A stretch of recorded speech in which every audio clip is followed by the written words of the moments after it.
Hi guys, so super short video.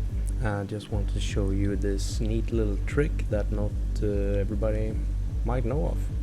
So as you can see here, I have this little scanning animation going on here that my little robot is doing, and I want this to bounce back. So I'm using Unity Sprites2D. So one way I could do this is to take this whole animation and reverse it in the animator here, but there's a much easier way to do this. So let me stop this. So you select the object that you are animating, you go into the animator window, and I have this. This is my scanning animation. It's called Corpse Scan Right.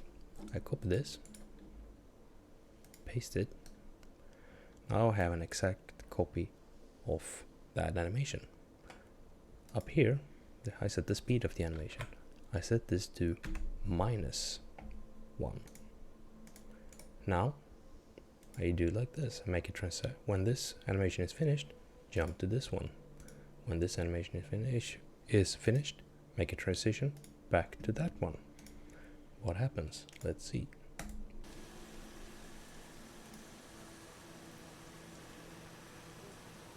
So now it bounces back and forth. Super simple, super quick, and yep, that's it for me. Thank you.